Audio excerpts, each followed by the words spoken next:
Gracias a Dios por nuevamente tener la oportunidad de poder llegar hasta este día y predicar.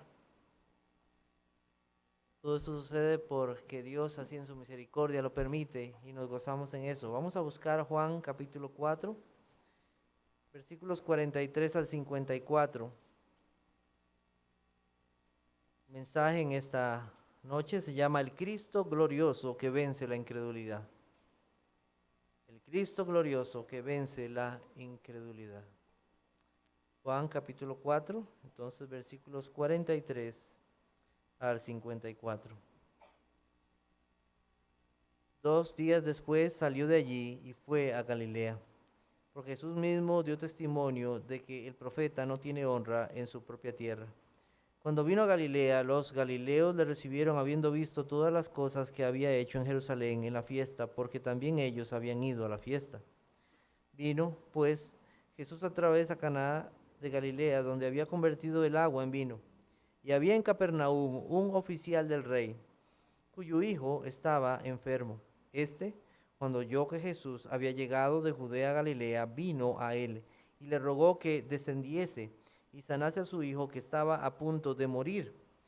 Entonces Jesús le dijo: si no vieres señales y prodigios, no creeréis. El oficial del rey le dijo: Señor, desciende antes que mi hijo muera. Jesús le dijo: ve, tu hijo vive.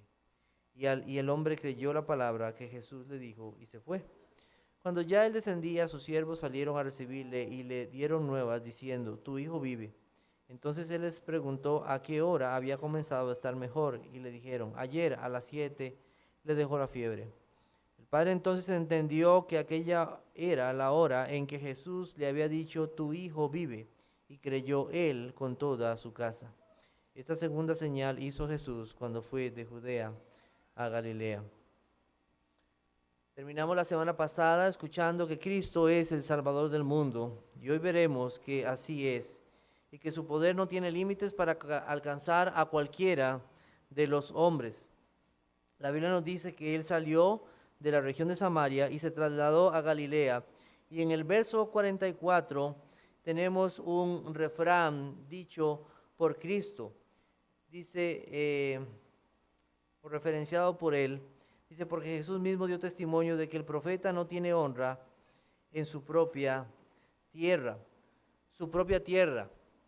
Aunque Jesús nació en Belén de Judea, él se crió en Galilea, pues sus padres habitaron allí, y a Cristo se le conocía como el Galileo. Nosotros recordamos en Mateo 26, versículo 69, que dice: Pedro estaba sentado fuera en el patio y se le acercó una criada diciendo: tú también estabas con Jesús el Galileo.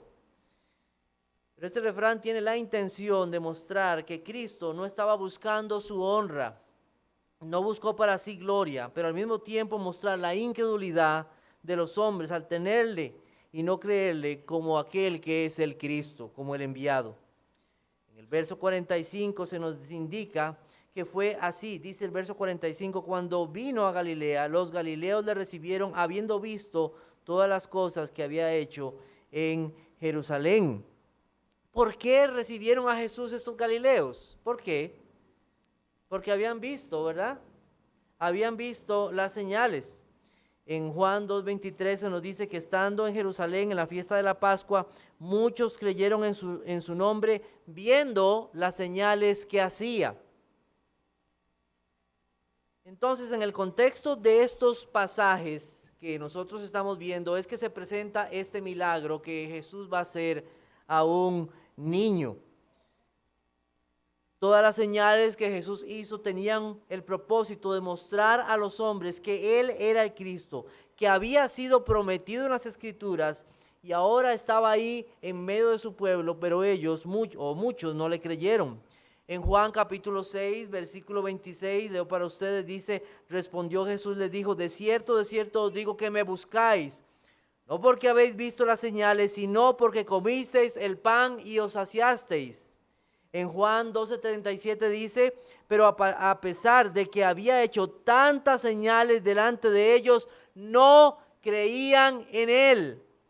En Juan 20, versículos 20 y 31 dice: hizo Jesús Hizo además Jesús muchas otras señales en presencia de sus discípulos, las cuales no están escritas en este libro, pero estas se han escrito para que creáis que Jesús es el Cristo, el Hijo de Dios, y para que creyendo tengáis vida en su nombre. Señales hechas para que los hombres creyeran que Jesús es el Cristo. En el pasaje al cual vamos a tener en esta noche, nos encontramos varios personajes: el oficial del rey, tenemos un hijo, tenemos un lugar, tenemos tiempo, tenemos un grupo de personas que eran los sirvientes, y principalmente tenemos al personaje principal. ¿Cuál es? El Señor Jesucristo. Siempre Él será el personaje principal. Él es el glorioso. Él es al cual debemos exaltar. Y en los versículos 46 al 47 se nos presenta el ambiente y el problema. Cristo ha venido nuevamente a Caná de Galilea y la Biblia nos recuerda algo que había sucedido en esa región. ¿Qué era lo que había sucedido? Cristo había convertido el agua en vino, y no cualquier vino, sino un vino de excelente calidad. Cristo pasó por encima del tiempo, de todo el proceso de elaboración, de añejamiento del vino, para producir un vino excelente, mostrando que Él es el creador, que Él no está limitado por el tiempo, que Él es dueño de todas las cosas y toda la creación se sujeta a Él. Y ahora, aquel que hizo este milagro estaba ahí, otra vez en Caná de Galilea, no por casualidad, sino para vencer la incredulidad de un hombre y mostrar su poder y autoridad. El oficial del rey, de eso se nos habla en el versículo 46. Posiblemente era oficial de Herodes Antipas, tetrarca de Galilea. Reinó de los años 4 al 39 después de Cristo. No se nos dice el nombre de este oficial. Muchos han sugerido que podía haber sido Chuza, que se menciona en Lucas 8:3, pero no lo sabemos. La Biblia no lo menciona. Pero sí se nos dice que él estaba en Capernaum y vino a Caná de Galilea. Y por el texto que tenemos, podemos entender que Caná se encontraba en una región montañosa, mientras Capernaum se encontraba cerca del lago, porque le dice que descienda. Entonces entendemos eso, que había una diferencia ahí. Este oficial entonces deja toda su posición, deja toda su autoridad para ir a Jesús y rogarle que bajara a sanar a su hijo. La versión de las Américas dice: cuando él oyó que Jesús había venido de Judea a Galilea, fue a su encuentro y le suplicara que bajara y sanara a su hijo porque estaba al borde de la muerte. Tal vez en la versión de Reina Valera no hace ese énfasis, pero sí, estaba al borde de la muerte este muchacho. La Biblia no nos dice si este hombre, si este oficial acudió a los médicos. No nos dice si acudió a Herodes para pedir ayuda. Su rey no pudo ayudarle, pero comprendió que había alguien ese día en esa región que sí podía ayudarle, y era el Señor Jesucristo. Su hijo estaba enfermo al punto de morir. Él entonces le ruega a Cristo que le acompañe o que vaya para sanar a su hijo. Y Cristo entonces le revela a este oficial del rey un problema. Y no era solamente el problema de su hijo, era un problema que tenía este oficial del rey.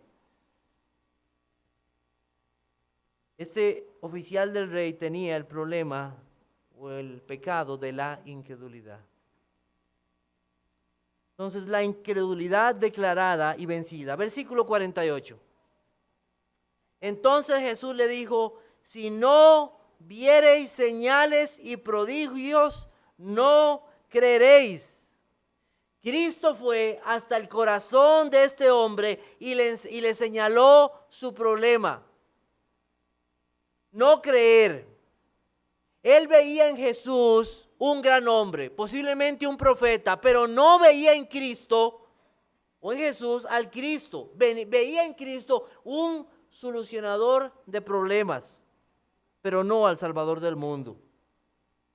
Este oficial del rey no veía a Jesús como el Hijo de Dios. En el verso 49, que estaba un poquito abajo, nos dice que este oficial no entiende y le pide nuevamente a Jesús que le acompañe, que vaya a sanar a su hijo porque va a morir. ¿Qué otra cosa entendemos de esto? Él no entendía tampoco que Cristo tiene poder sobre la muerte. Cristo pudo haber resucitado a ese hijo. Este oficial del rey no entendía a quién tenía al frente. No entendía que tenía al Hijo de Dios, dador de la vida, poderoso, y que nada podía detener su autoridad.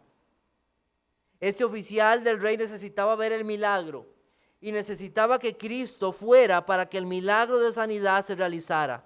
Nunca imaginó que creer en Cristo no era algo de la vista, o que no fuera necesario la presencia de Cristo para que su poder se realizara, que con solo su palabra, solo lo que Él dijera y aquello se realizaría. Este oficial del rey representa a todos aquellos que requieren una evidencia física para confiar en Cristo. Necesitan que algo pase para poder creer que Jesús es el Salvador. Eso es un tipo de incredulidad. Se puede creer muchas cosas de Jesús. Se puede creer que Jesús fue un gran hombre, que fue alguien ejemplar, que fue hasta un profeta. Pero si no se cree que Jesús es mi Salvador, entonces usted vive en la incredulidad. ¿Qué hace Cristo entonces? ¿Qué hace Cristo para vencer la incredulidad de este hombre? ¿Qué hace aquel que todo lo puede? ¿Qué hace aquel que hizo los cielos y la tierra con su palabra? ¿Qué hace? Le dice Jesús: ve, tu hijo vive. Con una frase, e inmediatamente se cumple su deseo. Herodes no tenía ese poder, aún llamado el rey, pero Cristo era el verdadero rey y es el verdadero rey. La Biblia nos cuenta que aquel hombre creyó las palabras de Jesús e inmediatamente regresó a su casa. En el versículo 51 se nos dice: cuando ya descendía, sus siervos salieron a recibirle y le dieron nuevas diciendo: tu hijo vive. Entonces este hombre regresa a su casa. Posiblemente esa hora 7 que se menciona ahí se refiere a la hora judía. La mayoría de los comentaristas cree esto. Posiblemente 1 de la tarde. No sabemos exactamente cuál era la distancia entre Caná de Galilea y Capernaum. Algunos dicen que eran 25 kilómetros. Pero este hombre se traslada, llega al día siguiente y hace una pregunta: ¿en qué momento fue sano mi hijo? ¿En qué momento se recuperó? Y ellos le dicen: a tal hora. Y el hombre entendió que esa era la misma hora en que Cristo había dicho aquellas palabras. Cristo con una sola palabra venció la incredulidad de aquel hombre y venció la enfermedad. Con una sola palabra. Toda aquella casa creyó. Y cuando dice que creyó, yo entiendo que ellos creyeron que Jesús es el Cristo. Porque para esto fue escrito este evangelio, para que todos crean, viendo las señales, que Jesús es el Cristo.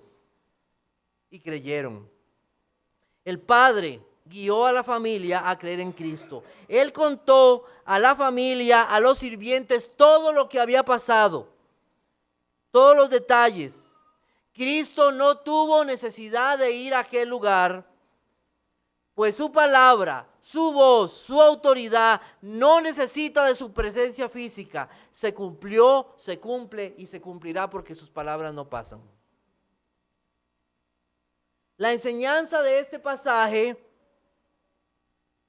no es el amor de un padre por su hijo. Podríamos decir, ¿verdad? Qué bonito sería predicar del amor del padre por el hijo, ¿verdad? Pero esa no es la enseñanza. Tampoco es exaltar la capacidad del Padre para creer. Tampoco es esa la enseñanza. No es así. Aquí lo que se nos muestra es que Cristo tiene todo poder para vencer la incredulidad porque Él es el Hijo de Dios.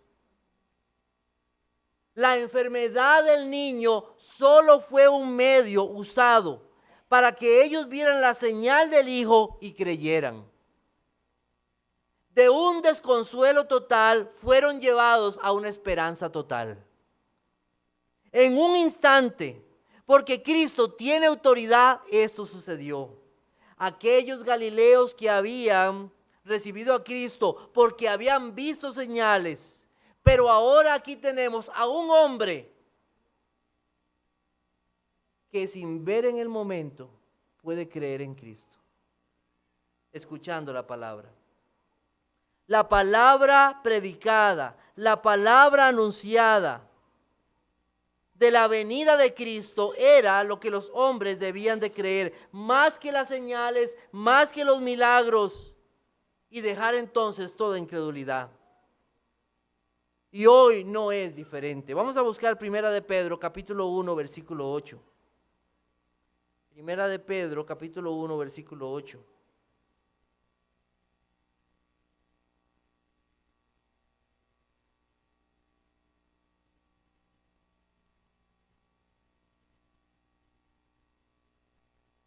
Dice, a quien amáis sin haber visto, en quien creyendo, aunque ahora no lo veáis, os alegráis con gozo inefable y glorioso.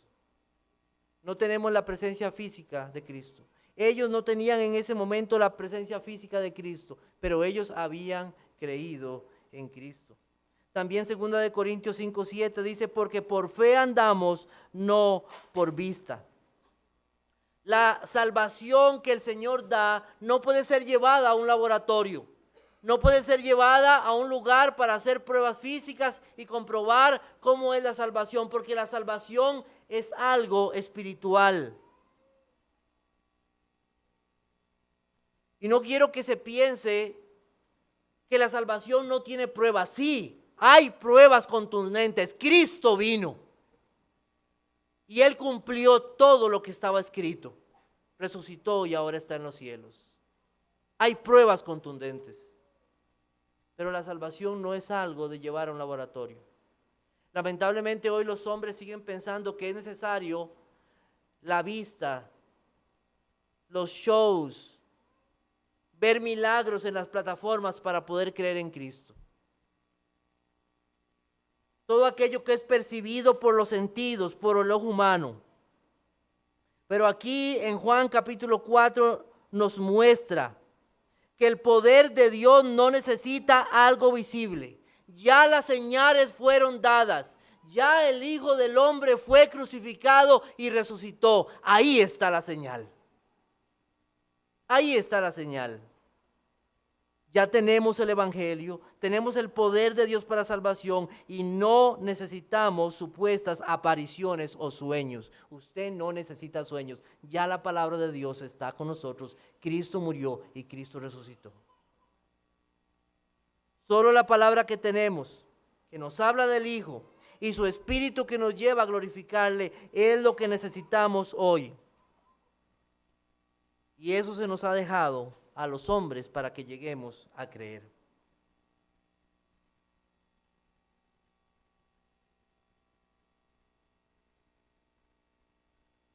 Hermano, ¿ya terminó? No, no he terminado. Voy con las aplicaciones, pero van a ser un poco largas. ¿Ok? Espero. Ok. Gracias a Dios porque el Señor nos ha dado tantas predicaciones en esta iglesia. Nos ha dado tantas exhortaciones. Seguimos recibiendo una y otra vez. Y como yo le decía hoy a los que estaban en la clase de doctrina, recibimos palabra fresca. Palabra del Señor. Sana enseñanza. No somos perfectos, pero con toda sinceridad queremos predicar a Cristo en esta iglesia. Pero puede pasar algo en medio de nosotros, que estando habituados a buena enseñanza, dejemos de apreciar lo que Cristo nos ha dado aquí en esta iglesia. Dejemos de apreciar la buena enseñanza que el Señor nos ha dado. Porque Jesús mismo dio testimonio de que el profeta no tiene honra en su propia tierra. ¿Cuántos hay? Escuchan a un predicador por internet o por la radio y dicen: wow, hermano, qué buena predicación, qué buena enseñanza. Y los pastores decimos: pero eso no es lo que hemos dicho aquí en la iglesia muchas veces. Pero porque aquel hombre comienza a ser reconocido y porque tiene muchos likes, comienza entonces a gustarnos.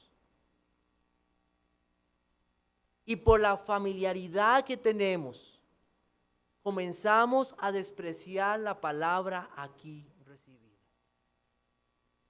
Hermanos, gracias a Dios por la palabra predicada en este púlpito. Y debemos de seguir pidiéndole al Señor que siga siendo predicada fielmente. Que no estemos esperando shows, que no estemos esperando entretenimiento, que no estemos esperando chistes, sino esperando la palabra de Dios. Porque Cristo está en medio de su pueblo.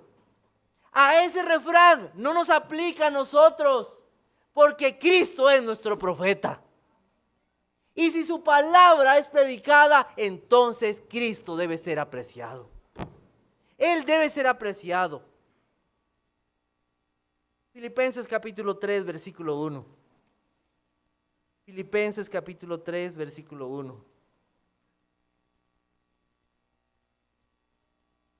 Dice el apóstol Pablo: por lo demás, hermanos, gozaos en el Señor. A mí no me es molesto el escribiros las mismas cosas, y para vosotros es seguro.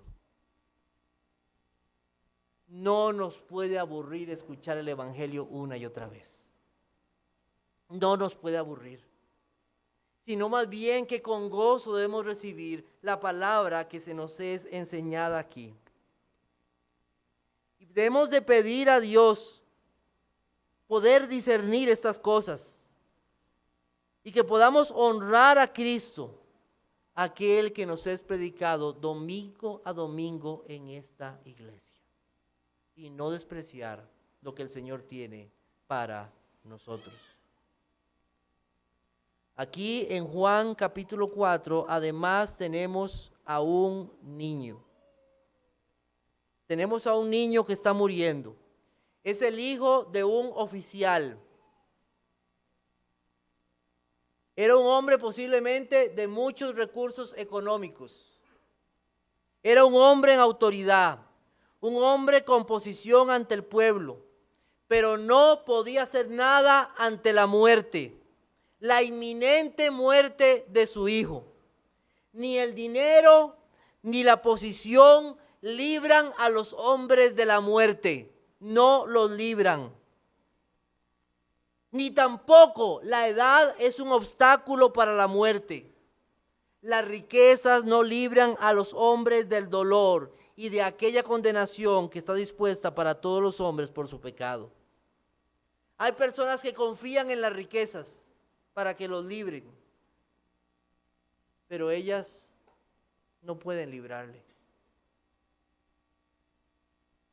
Son efímeras, vuelan, desaparecen. No se pueden poner las confianzas en ellas. Un niño, un hijito, un paidón, como posiblemente está hablando este oficial del rey a Cristo. Mi hijo pequeñito se está muriendo y el padre ruega por su hijo. Eso sinceramente, hermanos, me conmovió. Porque este padre corrió por su hijo a Cristo hasta que su hijo estaba casi al punto de morir. ¿Saben que la primera persona que murió en este mundo no fue un padre, fue un hijo? Fue Abel. A veces nosotros esperamos que los hijos entierren a los padres, pero aquí, si no es por la intervención de Cristo, un padre iba a enterrar a su hijo. La muerte es una incertidumbre. Tú no sabes cuándo vas a morir. Tú no sabes cuándo vas a morir. También la vida es breve. Aquí tenemos a un niño que va a morir. No respete edad, no sabes. La vida es realmente breve y cuelga de un hilo de la mano de Dios. En cualquier momento Dios puede determinar el fin de nuestras vidas. La única sabiduría ante la muerte es estar preparado para el encuentro con Dios. Hace menos de 15 días, mi compañero de trabajo perdió a su hija. Su hija murió. Él no pudo hacer nada para salvarla. Y lo más triste es no poder darle un consuelo a ese padre de que su hija está con Cristo. Es muy triste. Aquel niño moriría algún día, por alguna razón, ya sea en su adultez o aún siendo un poco más joven, podía morir más adelante. Pero en el texto tenemos algo maravilloso, algo que nos llena de esperanza. Dice en el versículo 53, el padre entonces entendió que aquella era la hora en que Jesús le había dicho, tu hijo vive, y creyó él con toda su casa. Este padre contó a su hijo todo lo que había pasado. Y por la gracia de Dios, toda esa familia llegó a los pies de Cristo. La familia siguió al Padre. La familia siguió al Padre. Y descansaron en escuchar la palabra de Dios y confiar en aquel Cristo que había sido revelado. Padres, la muerte amenaza a nuestros hijos. No dejemos de hablarles del maravilloso evangelio de nuestro Señor Jesucristo.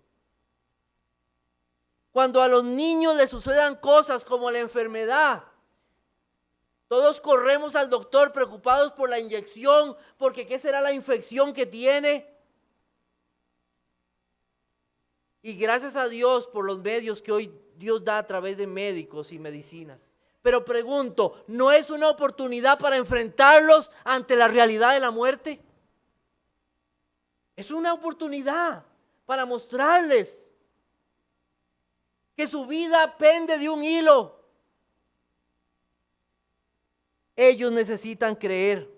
Hay una labor que no podemos dejar de hacer y es hablar de Cristo a nuestras familias durante la semana.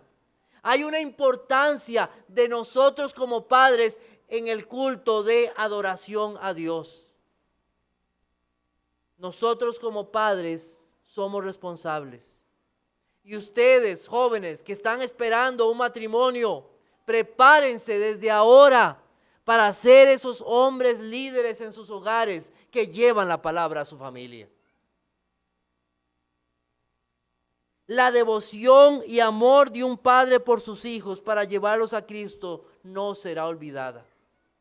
Yo no sé si el Señor tendrá la misericordia de salvar a mis hijas. Yo la verdad no sé cómo deseo. Y cada vez que van creciendo o que van creciendo nuestros hijos, a uno le entra como un temor. Pero solo podemos descansar en la obra de nuestro Señor y seguir fieles predicándoles el Evangelio. Y que el Señor tenga misericordia de ellos. Aunque ellos lo rechacen, quedará como un testimonio a sus vidas de que sus padres rogaron por ellos hasta el último día. Este padre rogó a Cristo por su hijo. La paga del pecado es muerte, y morirán en sus pecados si no se arrepienten y creen.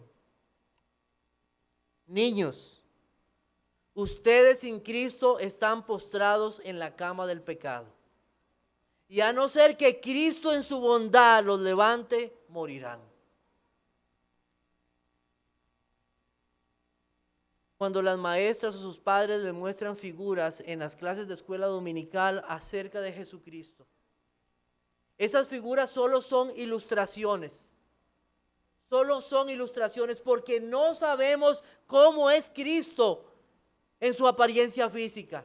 Pero quiero decirles esto, Cristo sí tiene un rostro, Cristo sí tiene pies, Cristo sí tiene manos, Él es un Salvador real. Aquel niño nunca vio a Cristo, pero le contaron del Evangelio, le contaron del Salvador y por gracia llegó a creer. La fe viene por el oír y el oír por la palabra de Dios.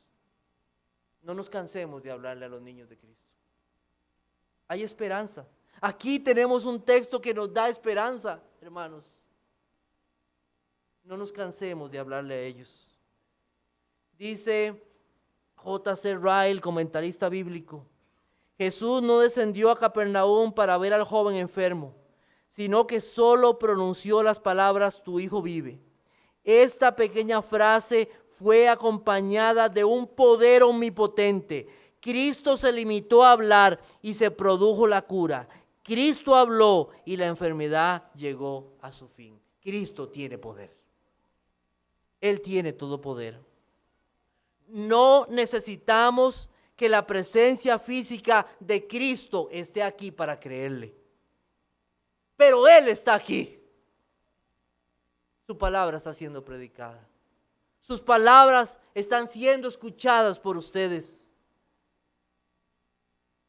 Cristo está siendo predicado. Y la palabra de Cristo es tan válida como su presencia. Él dijo en Juan 14:23, el que me ama, mi palabra guardará, y mi Padre le amará, y vendremos a Él y haremos morada en Él. Promesa de Cristo. Promesa de Cristo. Cristo vendrá a sus vidas. Los que le aman, los que guardan su palabra, Cristo y el Padre verdaderamente estarán con ellos. Estos son de Él y Él les da vida. La muerte vendrá, niños. Sí, no quiero engañarlos. La muerte vendrá. Pero no será muerte eterna. No será así. No será una muerte eterna, sino que aquellos que están en Cristo, sus almas irán con Él. Y un día, cuando Cristo venga, resucitarán gloriosos para estar en cuerpo y alma con Cristo para siempre. Hay un Rey y un Salvador que murió para darles vida.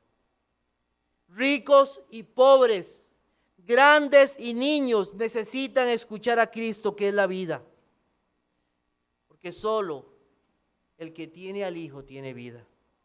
Las enfermedades pueden ser usadas para llevarnos a considerar nuestra condición y no perdamos estas oportunidades. Jefes de nosotros, a veces nos da temor, a veces pensamos que los ricos no tienen problemas. ¿Y la muerte? ¿El dolor? También sufren. Y el dinero no puede darles consuelo. El dinero no puede darles esperanza. La posición no puede darle absolutamente nada. Solamente Cristo. Y si nosotros estamos convencidos de esto, no vamos a tener temor de hablarles de Cristo. Ellos necesitan de Salvador. Morir joven o viejo, pero en Cristo es ganancia. Pues no hay mejor dicha que saber que su palabra asegura vida para el que cree y se arrepiente. El que cree en el Hijo tiene vida eterna, pero el que rehúsa creer en el Hijo no verá la vida, sino que la ira de Dios está sobre él.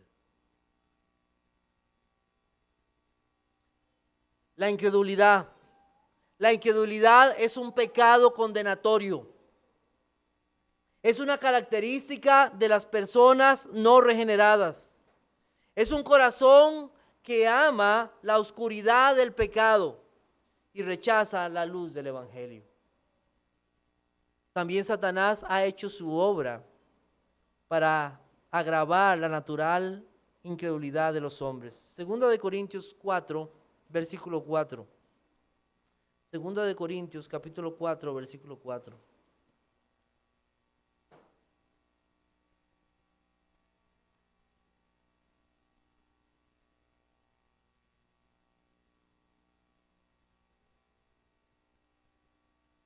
Dice, en los cuales el Dios de este siglo cegó el entendimiento de los incrédulos, para que no les resplandezca la luz del Evangelio, la gloria de Cristo, el cual es la imagen de Dios. La esencia de la incredulidad es un rechazo de la verdad salvadora por medio de Cristo, que ha sido revelado por medio de su palabra. Juan capítulo 12, versículos 37 al 41, por favor. Juan capítulo 12, versículos 37 al 41. Dice, pero a pesar de que había hecho tantas señales delante de ellos, no creían en él. Para que se cumpliese la palabra del profeta Isaías que dijo, Señor, ¿quién ha creído a nuestro anuncio? ¿Y a quién se ha revelado el brazo del Señor? Por esto no podían creer, porque también dijo Isaías, cegó los ojos de ellos y endureció su corazón, para que no vean con los ojos y entiendan con el corazón y se conviertan y yo los sane. Isaías dijo esto cuando vio su gloria y habló acerca de él. Este pueblo había visto las señales y había endurecido su corazón para no creer. Y también Dios endureció el corazón de ellos, ya que habían recibido tanto amor, tanta gracia, tanta misericordia, y aún así fueron necios y de obstinado corazón al rechazarle. No quisieron arrepentirse ni creer en él. Lamentablemente los corazones fríos y superficiales acusarán a Dios de injusticia. Por eso Juan les recuerda al final esto. Esto lo dijo el profeta Isaías cuando estuvo delante del Rey de Cristo, glorioso, santo, santo, santo, el Dios trascendente. ¿Y qué hizo Isaías? Cayó como muerto delante de él. ¿Quién puede acusar a Dios de injusticia? ¿Quién puede decir, tú me endureciste? No, el pueblo endureció su corazón.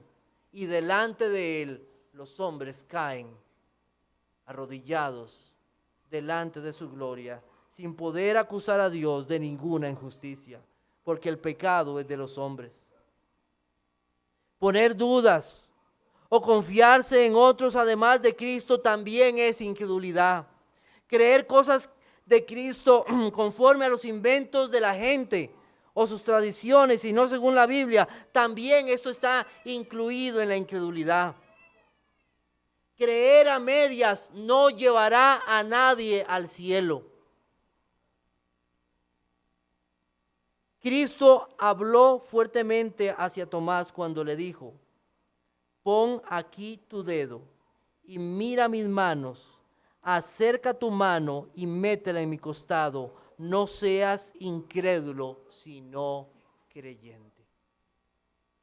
Desde Adán a nuestros tiempos, la incredulidad sigue siendo un pecado y llevará a los hombres al infierno.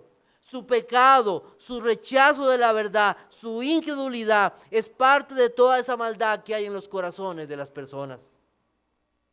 El Evangelio de Juan una y otra y otra y otra vez hace ver a los hombres, miren las señales y crean. Miren la señal del Hijo y crean.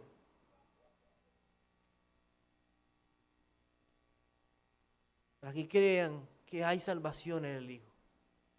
Esta semana fue muy triste para mí poder hablar con un hombre que dice que cree en Dios, pero cuando le pregunté, ¿tiene usted seguridad de salvación? Y él dijo, la Biblia no asegura eso.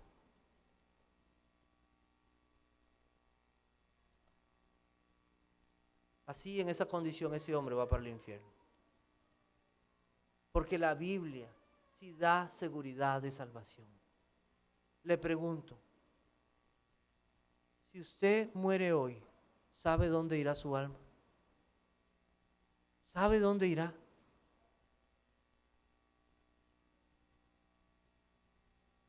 Este hombre que les mencioné cree en un purgatorio, lo cual es una mentira de Satanás.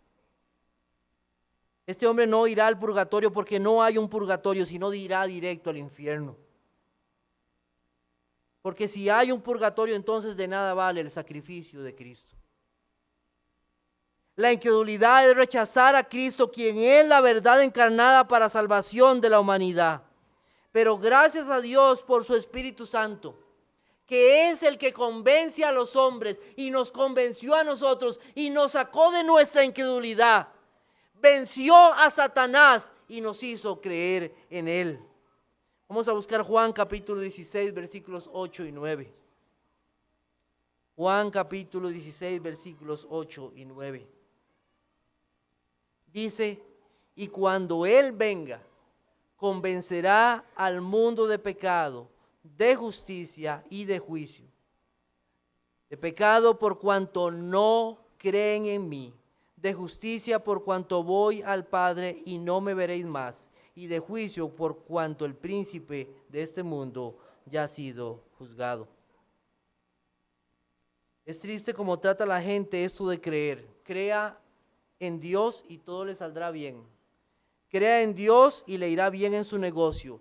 Crea en Dios y va a estar sano. Declare que va a estar sano y todo va a resultar bien. Lamentablemente todo tiene que ver con esta vida y con las cosas de esta vida. Todo tiene que ver con intereses personales, de su bien temporal, pero no de lo eterno. Pueden creer en Dios para todo, menos para creer que necesitan arrepentirse y confiar en Cristo para su salvación. Llegan a creer que de una manera, al final de sus días, sus obras o sus rituales les ayudarán para estar en los cielos, un día con Dios. No solo es creer que hay un Dios, porque los demonios creen que hay un Dios. Sino es creer que yo necesito a Jesucristo como mi Salvador. Que yo necesito arrepentirme de mis pecados. Le pregunto, ¿qué está esperando para creer? ¿Está esperando algún tipo de milagro? ¿Está esperando ver algo especial? ¿Está esperando tener algún sueño? Cristo ha sido predicado. ¿Seguirá usted rechazando al Salvador? ¿Está esperando que sus problemas financieros se resuelvan para creer? ¿Está esperando que su matrimonio se arregle para creer? Le quiero decir, puede hacer que no le alcance, puede hacer que la muerte le alcance antes. Y su incredulidad lo lleve al infierno por la eternidad. Cuando alguien es llevado a la salvación, cree todo lo que los apóstoles y los profetas han dejado escrito. No tiene dudas. Cuando el Señor me salvó, cuando el Señor me rescató, yo era un niño de 12 años. Si a mí me hubieran hablado de todo lo que significaba la justificación, no lo hubiera entendido.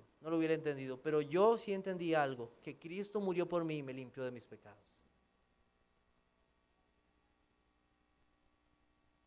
Cuando alguien es salvado, puede ser que no entienda todo lo que dice la Biblia, pero sí cree que lo que dice aquí es la verdad de Dios. Toda, aunque no la entienda. Eso solo Dios lo puede hacer. Solo el Señor puede hacer un cambio en la vida así.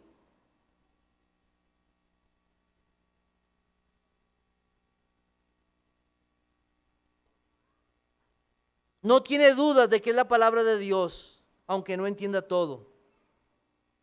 Son como aquellos, o como aquel padre que dice, e inmediatamente el padre del muchacho clamó y dijo, cree, ayuda mi incredulidad. Y anteriormente el Señor le había dicho, si puedes creer, al que cree todo, le es posible. Una fe débil, pero una fe que acudió al Señor Jesucristo para que lo ayudara. Cristo no lo despreció. Hay una incredulidad que rechaza y se niega a creer y que finalmente le hundirá en el infierno. Pero hay otra incredulidad que dice, Señor, no entiendo todo. Yo sé que tú eres Dios, que tú eres el Hijo de Dios. Ayúdame a creer.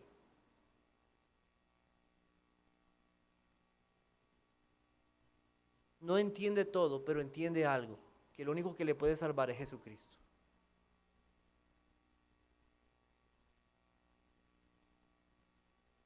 Aquel malhechor que estaba al lado de la cruz de Cristo no entendía todo lo que podía significar la gracia del Señor. Pero le dijo algo al Señor Jesucristo: acuérdate de mí cuando vengas en tu reino. Una fe sencilla, pero una fe que confía en la persona correcta. Los que por gracia hemos llegado a creer y tener esta fe, es necesario que esta fe crezca. Crezca más en el Evangelio, crezca más en sus promesas para su pueblo, crezca más en un amor por la voluntad de Él para nuestras vidas, creer más en las ordenanzas de Cristo que son alimento para mi vida, creer más que su presencia está en medio de nosotros, creer más en el temor a Dios, creer más que Él vendrá un día, creer más que Él es nuestro mediador, creer más que Él me llama a huir del mundo y a seguirle para siempre. Que el Señor venza toda incredulidad en nuestras vidas y que crezca esa fe en Jesucristo y abandonemos toda incredulidad. En Primera de Pedro 1:8, que fue uno de los pasajes que leímos al principio, el apóstol nos recuerda que aquellos que le aman y que han creído viven una vida de gozo, un gozo indescriptible y un gozo glorioso.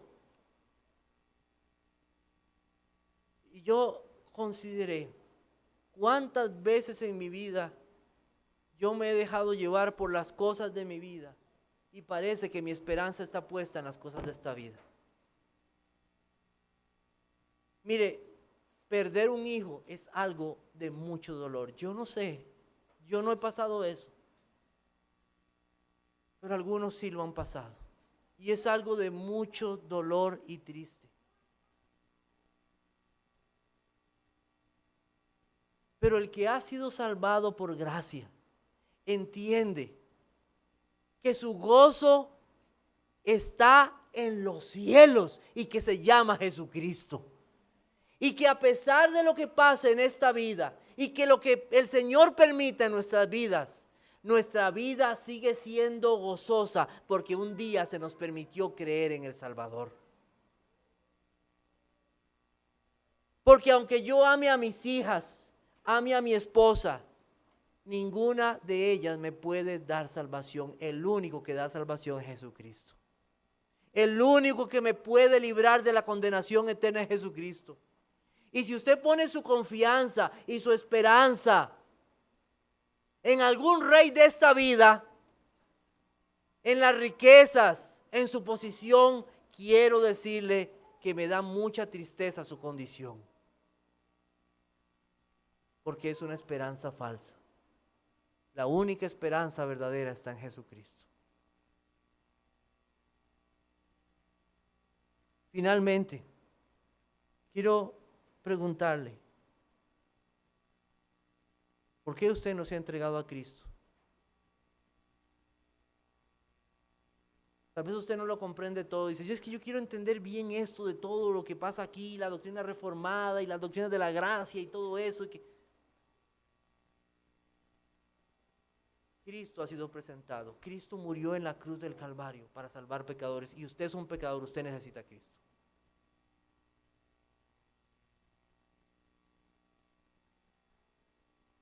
Cree en Cristo para salvación de tu alma.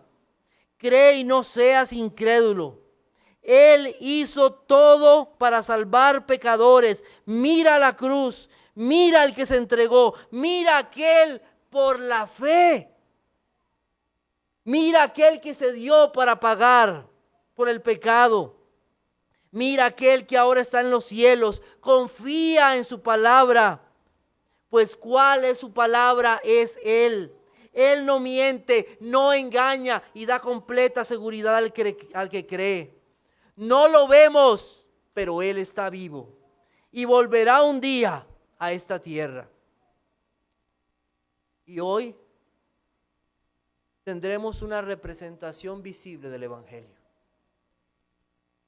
En la gracia de Dios, volveremos a recordar en la cena que aunque no tenemos la presencia física de Jesucristo, tenemos pan y tenemos vino que nos recuerdan a nuestro Salvador, que murió por los suyos. En Marcos 16:14 dice: finalmente se apareció a los 11 mismos, estando ellos sentados a la mesa, y les reprochó su incredulidad y dureza de corazón, porque no habían creído a los que le habían visto resucitado. Quiera Dios que hoy toda incredulidad de su corazón pueda ser vencida y confiar en Cristo totalmente para bien de su alma. Oremos. Señor, te damos gracias en esta noche que nos has dado la oportunidad de escuchar tu palabra. Gracias, Señor, por tu Hijo Jesucristo. Gracias por Él. Gracias por todo lo que ha sido dejado escrito. Por todas esas señales que nos muestran aquel que es tu Hijo, en el cual debemos de creer. Perdónanos, Señor, cuántas veces hemos dudado de tu palabra. Perdónanos, Señor, porque no hemos visto la mayor necesidad que tienen los hombres. Que a veces nos hemos enredado en cosas de esta vida y hemos dejado de considerar la condición eterna de los hombres. Y muchas veces hasta que pasan situaciones en nuestra vida nos preocupamos, como lo hizo este padre. Oh Señor, en tu misericordia da salvación a nuestros hijos y ayúdanos a ser padres fieles al predicarles el Evangelio. Tú, Señor, has enviado tu Espíritu Santo para convencer a aquellos que no creen. Pedimos, Señor, que envíes ese Espíritu con poder para salvación. Aquellos que han esperado tanto. Puede hacer que esta sea su última oportunidad. Porque la muerte está a las vísperas. Te doy gracias por tu misericordia, por tu bondad. Bendice ahora a tu pueblo que celebrará tu cena. En Jesucristo tu Hijo. Amén.